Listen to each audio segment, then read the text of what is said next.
Hello বন্ধুরা, good morning. তো সকাল সকাল চলে এসেছি আমি আরেকটি নতুন ড্রিঙ্কস নিয়ে তোমাদের কাছে। তো এই ড্রিঙ্কসটা তোমরা সকলেই বানাতে জানো। আর কি বলো তো, এই ড্রিঙ্কটা কিন্তু খুব হেলদি আমাদের এই গরমকালে খাওয়ার জন্য। তো এটা খুবই একটা সহজ জিনিস, মানে নতুন করে তোমাদের কাছে শেখানোর কিছু নেই, তবু আজকে এটা জাস্ট তোমাদের কাছে শেয়ার করছি। তো এটা হচ্ছে ওয়াটারমেলন, তোমরা সকলেই জানো। আর কতটা লাল টকটকে দেখতে পেয়েছো তোমরা। তো ওয়াটারমেলন কিন্তু মানে শুধুও খাওয়া যায়, যেমন টেস্টি হয় সেরকম কিন্তু তোমরা জুস বানিয়েও খেতে পারো। তো আজকে আমি এই ওয়াটারমেলন জুসটা বানিয়েছি, তো কিছুই ব্যাপার না বানানো, তো এটাই বানিয়েছি, এটাই তোমাদের সাথে আজকে শেয়ার করবো। তো চলো তোমরা দেখতে থাকো। তো ওয়াটারমেলন জুস বানানোর জন্য আমি নিয়েছি অর্ধেকটা ওয়াটারমেলন। তো তোমরা চাইলে এর থেকে বেশিও নিতে পারো। তো এই অর্ধেকটাতে কিন্তু 1 গ্লাস জুস হবে। তো চলো আমি এটা এরপরে কেটে নিই টুকরো করে। তো আমি এই ওয়াটারমেলনটাকে একটু ছোটো ছোটো পিসে কেটে নেব, দিয়ে এই ভেতর থেকে এটা পুরোটা বের করে নেব। তো তোমরা চাইলে ছুরি দিয়েও করতে পারো।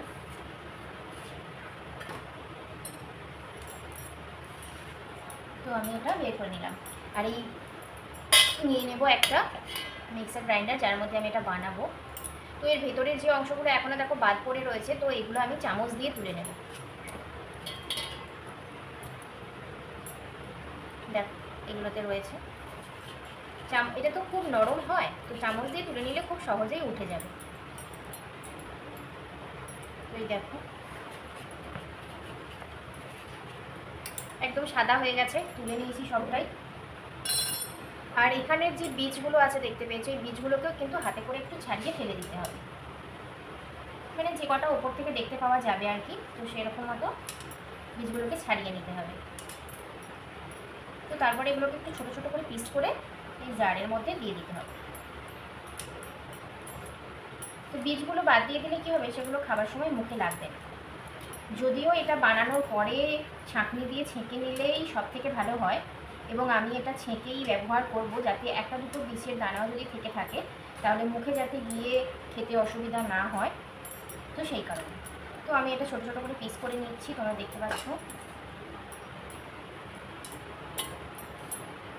ছোটো ছোটো করে পিস করে নিলে কী হবে, গ্রাইন্ড করতেও সুবিধা হবে, আর বীজগুলোও বেরিয়ে যাবে যতটা সম্ভব। তো এই দেখো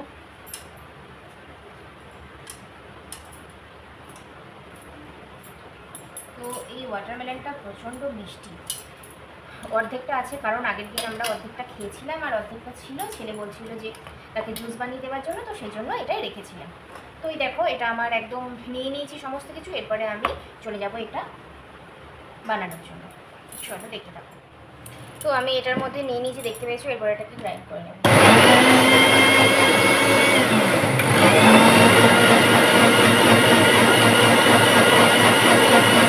দেখো আমার এই ওয়াটারমেলন জুসটা একদম রেডি হয়ে গেছে। তো তোমরা যদি চাও এর মধ্যে কিছুটা চিনিও অ্যাড করতে পারো। আমার যেহেতু এটা মিষ্টি আছে সেজন্য আমি এর মধ্যে চিনি অ্যাড করলাম না, জাস্ট শুধুই এটা পেস্ট করে নিলাম। এরপর এর থেকে জুসটা আলাদা করে নেব একটা পাত্রে। তো এই দেখো আমি এরপরে এর মধ্যে এটা ঢেলে নিচ্ছি। এটা হাতে করে করে তোমরা চাইলে এইভাবে করে করে জুসটা বের করে নিতে পারো, বা যদি চাও তোমরা কিন্তু চামচও ইউজ করতে পারো। তো চলো আমি এটা পুরোটা করে নিই, তারপরে তোমাদেরকে দেখাচ্ছি।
আমার রেডি হয়ে গেছে।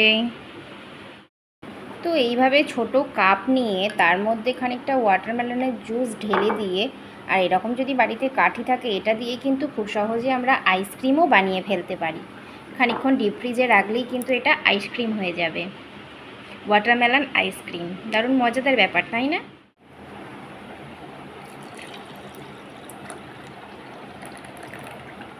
তো তোমরা চাইলে এর মধ্যে আইস কিউব দিয়েও খেতে পারো বা শুধুও খেতে পারো।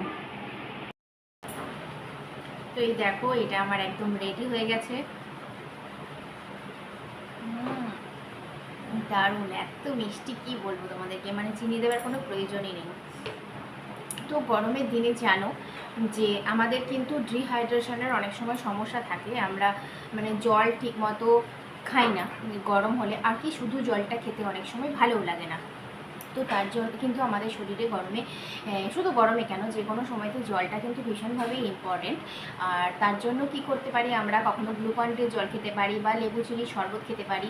তো এইভাবে করতে পারি, তাহলে আমাদের শরীরে জলের ঘাটতিটাও কম থাকবে আর আমাদের খেতেও ভালো লাগবে। তো তোমরা কিন্তু এইভাবে ওয়াটারমেলন জুসও বানিয়ে খেতে পারো। তো এটাও তো পুরো এতটা পরিমাণ জল শরীরে যাবে, তো সেটাও কিন্তু ভালো।